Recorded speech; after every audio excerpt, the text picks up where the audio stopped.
Morning guys, hope everyone's doing well. I have brought you over to what our friend Mr. Don Snow, Mr. Snowman would call the pain cave. So this is an indoor trainer. They're very simple now. They've really scaled them down and made them really simple.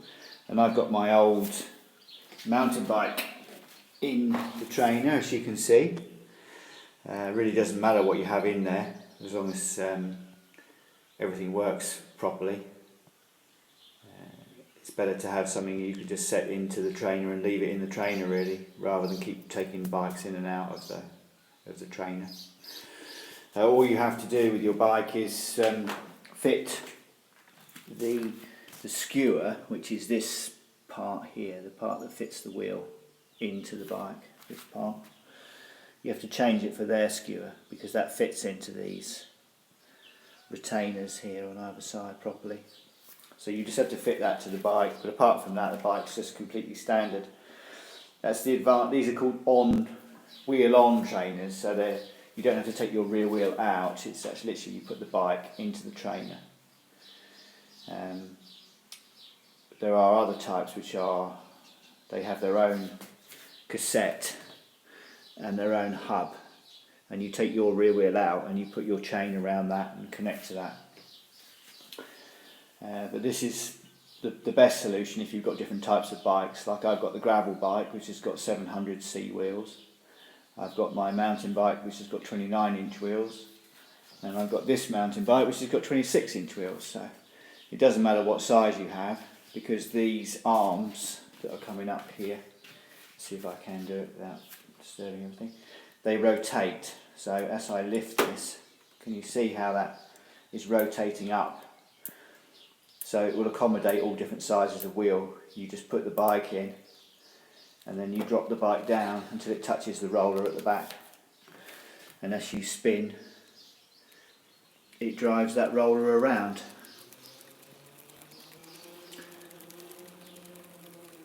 As you can see. So it's ideal if you've got multiple bikes and you want to be able to put them in.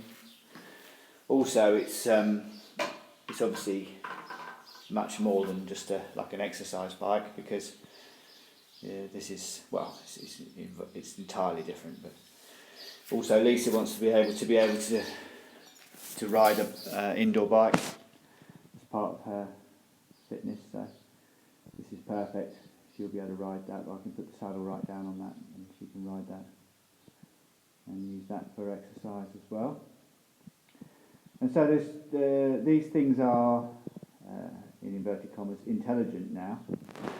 So instead of just being rollers, we used to, when I was a boy, and sheep were grateful, they used to just get on rollers, but now it's all electronic, of course, and it's all connected up. So this is plugged into the mains, which enables it, and it's all paired. And you can either pair it with, it uses a protocol called ANT+, which is like Bluetooth. But the problem with Bluetooth is it will only connect to one thing at a time. So all the things that you own that you connect with Bluetooth, they're great, but they only connect to one thing. They can't connect to multiple things. But Garmin introduced a protocol called ANT+. And ANT+ will connect to multiple devices. So you can have multiple things connected to one device, which is much more versatile. And it's been a revolution for cycling, because you can connect your multiple devices to that.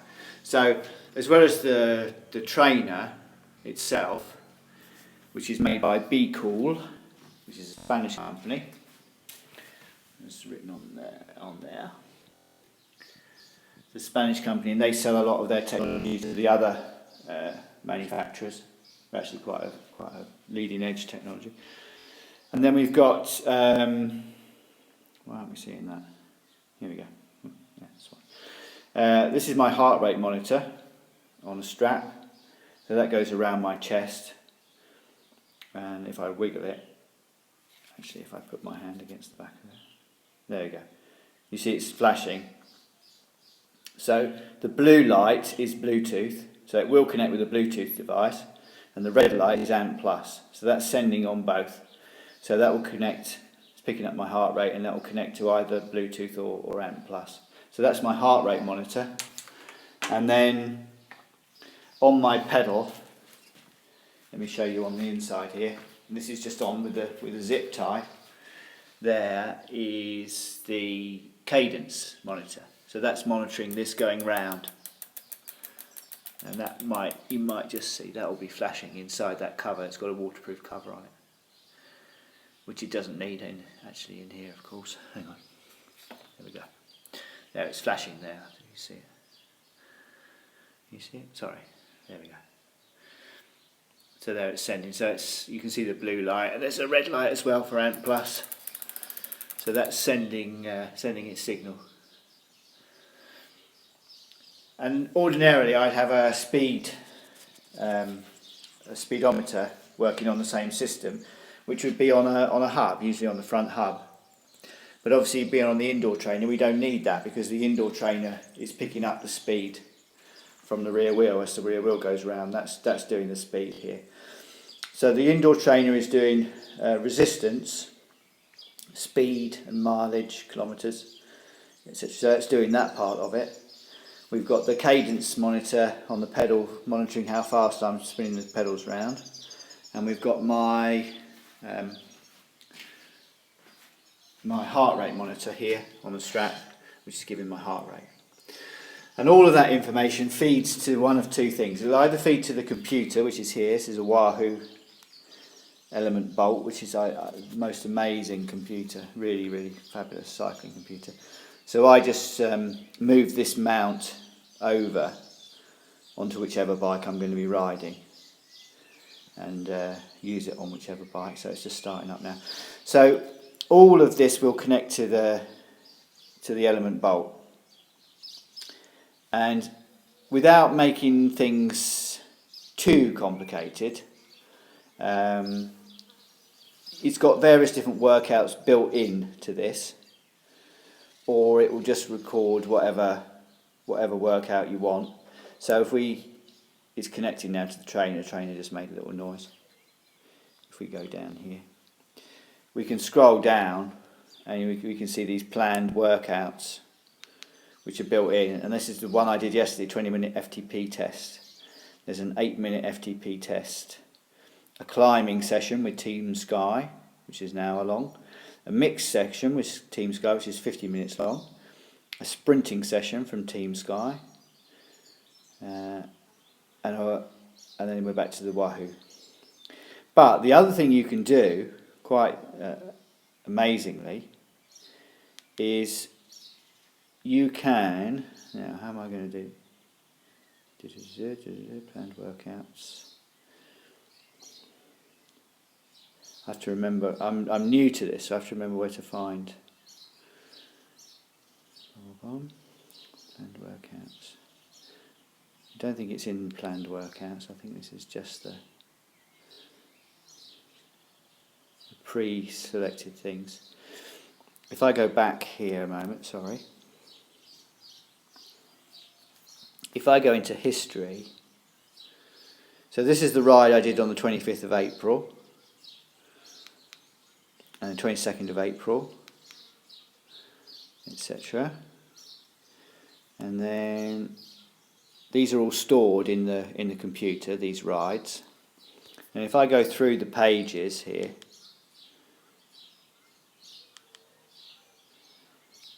route. Now if I go down to, this is the Allerin Boller race, select. Then I can actually do that route with all of the resistance and everything that is remembered from me doing the route. I can do that on the trainer. So I can actually redo that race that was recorded on my computer, because I had the computer recording when I did the race. I can do that whole race here on the trainer. So if I want to do that race again, it will track how far through the race I am, it knows the percentage of every climb and every descent and every flat part, and it will completely recreate as if I was doing that race, but here on the trainer. So if I thought to myself, oh, I'll go and do that route tomorrow, I'll go and do the race route again tomorrow, and then I get up in the morning and it's hammering with rain, I can just come in here and I can do that route. I mean, I know it's not the same as me going out there and climbing up the mountain and everything else, but it will completely recreate for me the route in terms of the resistance, in terms of everything. So I think that's pretty amazing. And then, for instance, our friend Carl, who's on the channel, who's a keen cyclist himself, and he hasn't been able to get out so much this year because of the weather he's been having. But for instance, because Carl's just bought an Element bolt. He hasn't fitted it to his bike yet because he's got guests this week. But he's got an Element bolt, which he's just bought. So he can fit that on his bike. He can put his bike in a smart trainer. These are called smart trainers, these electronic ones. And I can email him that race route, and he can upload that into his computer, and he can ride that route exactly like I ride it. He can actually do that route. So I can send him routes. He can send me routes by email that he's done, that he's really enjoyed, for instance, and I can ride that route.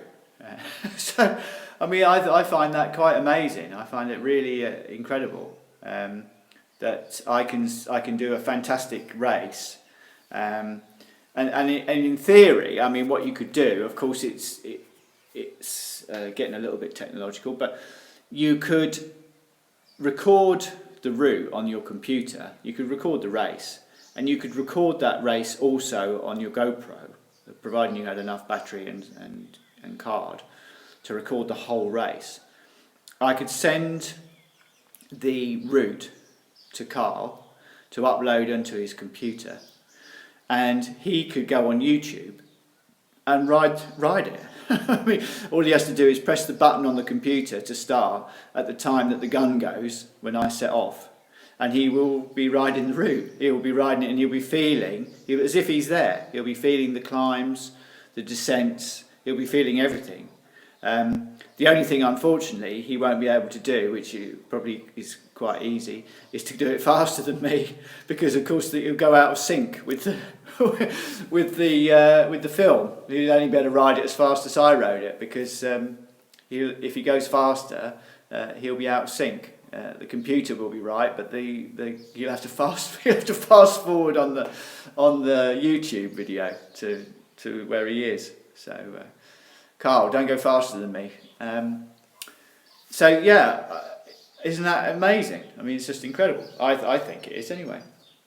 That I can send a friend of mine in America a route that I have done, and he will have exactly the same experience on his trainer. He will feel the climbs the same, the descents the same, the flat parts, the bits where it's difficult to go through the woods or whatever. He'll feel those big efforts you have to put in to get over things. Yeah, quite incredible. So this is, I just thought I'd bring you in here this morning and just show you how this works. So why would I have an indoor trainer? I mean, why would I not just go out on my bike? You know, particularly as I live in a country where, most of the time we have pretty good weather. Indoor trainers are very, very specific. So, you get on that bike and you do an 8-minute or a 20-minute FTP test or whatever. It's very specific. There's no variables. There's no traffic or wind or anything. It's completely regulated. So the warm-up is completely regulated, the test itself is completely regulated, and then the warm-down is completely regulated. And the only thing you have to do really is you have to kind of learn how to ride on the trainer, because it is a little bit different. And you have to sort of educate yourself on how to what you can and can't do. So I did an FTP test yesterday, and I ended up with 111. Just to let you know what FTP is, it's functional threshold power, and that is, in theory, it's a measurement of your strength, your fitness and your strength. It's a measurement of the wattage. So that 111 watts, for instance, from the test yesterday, is a measure of the wattage that you can sustain for 1 hour. So you could put out on a flat piece of road or on a slight climb. Obviously going downhill you don't put out any watts, so that's pointless. But on a flat piece of road or steady incline or steady climb, you could put out 111 watts for 1 hour. And that becomes your threshold. So that becomes anything at that or below that is aerobic, and anything above that is anaerobic, and you're in the red. That's what they say, is you're in the red. You're actually on borrowed time above that level. So all the time you go above that, which you can do, you're on borrowed time. And all the time you're below that, you're within your threshold. Now, that 111, I don't think is entirely accurate, because I was new to the test yesterday and I was new to this setup and everything else. So I don't think I got the maximum out of the test. However, I'm quite happy with the test. I mean, I was done at the end of it, but I could have done it better. Like, I could have done the test better. What's more accurate is what they call normalised power. Now, I've got a package which is internet-based package called Training Peaks, and what Training Peaks does is you constantly upload. So all those rides that I do, I upload them to Strava so people can see them, and I upload them to Training Peaks, which is my training registration program, and that puts them in the calendar, all my rides, but it also assimilates all that information constantly. So every ride you do, it's assimilating all that information. And what that did, based on all my rides to date, when I started using Training Peaks, it assimilated all that information, and it gave me a threshold of 309, I think it was, 307, 309. So that is a kind of summary calculation of all my riding. And I think that's much more accurate. That's called normalised power. It's not average power. Average power doesn't mean anything. Average power is like, okay, you did 10 watts here and you did 0 watts there, therefore your average power is 5 watts. Well, that's not true, because of all the efforts you do, different efforts you do in different places. Normalised power is looking at all of your efforts and actually using an algorithm to work out your normalised power. So normalised power is a very accurate measure, and bear in mind, the more riding you do, the more information it's got, the more astute the outcome.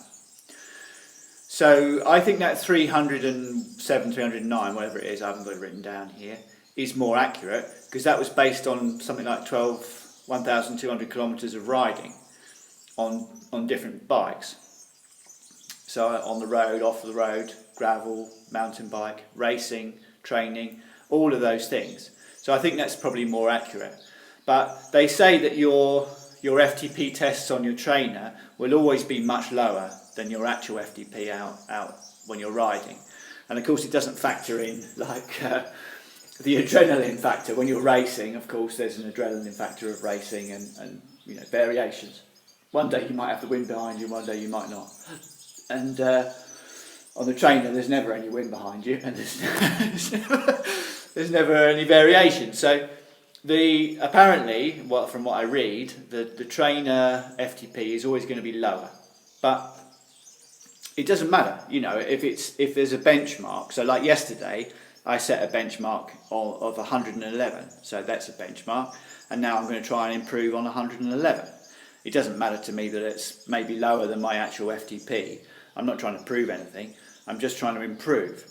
So even if it said my FTP was 1, then if tomorrow I can do an FTP of 2, then I'm improving. So my next 20-minute test, which I'll do on Saturday, you have to leave 2 days between each test, because they do take quite a bit out of you, as you can see from my eyeballs. On Saturday I'll do another 20-minute test, and I hopefully will get a better result, not necessarily because I'm in 2 days have generated a huge amount more fitness. It's just that I will do the test better because I'm more familiar with the test, and I know more what to expect and how to do it, etc. So I shall intend to do it better. So I hope that was interesting, guys. I just wanted to kind of explain, because a few people have asked about the indoor trainer and they've asked about different things. Carl and I have been discussing a lot, because Carl's been trying to train at home in his basement, and we've been discussing the whole thing a lot. And I'm hoping that I'm going to be able to send routes to Carl, and that he's going to be able to ride some of the rides I do, because I think it's just fabulous. I think it's just great, especially if it's maybe shorter.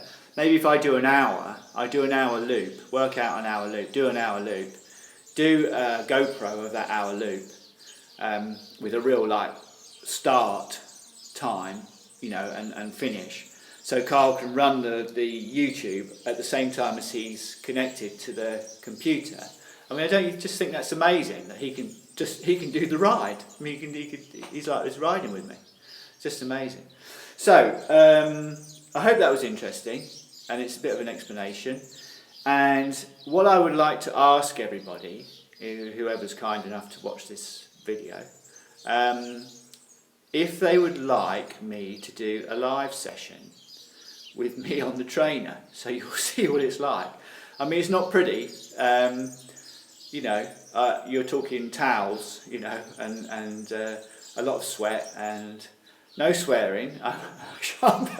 Maybe under my breath, but it's not a smiley event. It's hard. But if you want to see what it's like to do a 20-minute FTP test, we can do it live. I won't be reading any comments, I'm afraid, or answering anything. I shall just be going for it. But if you'd like to see what it's like to do 20 minutes FTP on a trainer, I'm quite happy to show you, warts and all. So let me know in the comments if you'd like to do that, and we'll arrange it. Maybe not for Saturday, but and of course, because it's indoors, I can do it at a time that's a bit more suitable for everybody. So I could do it in the evening when it's dark here. Which would be a more suitable time for people to tune in and watch, because as you know, our time schedules are a bit out with us being in Spain here. So let me know. Put it in the comments. Let me know if you think that might be a good fun. It's a shame you can't cheer me on verbally, verbally you can, but I won't hear it. But anyway, let me know if that might be good fun, and then we could do that. We could do like a training session or a 20-minute FTP test or something. We'll do it live, so you can see the true unpleasantness of it all. All right then, guys. Thanks for tuning in this morning. Hope you're catching the swallows video. I stuck a little perch up for them this morning. They seem pretty happy. So happy, in fact, they came in to see me in the living room to say thanks. So we'll see. All right, guys, I'm going to be riding today, and hope you all have a good day, and speak to you later. Sorry the video's a bit jumpy. I'm trying to sort of show you everything here, show you how it all works. All right, take care, guys. Bye for now.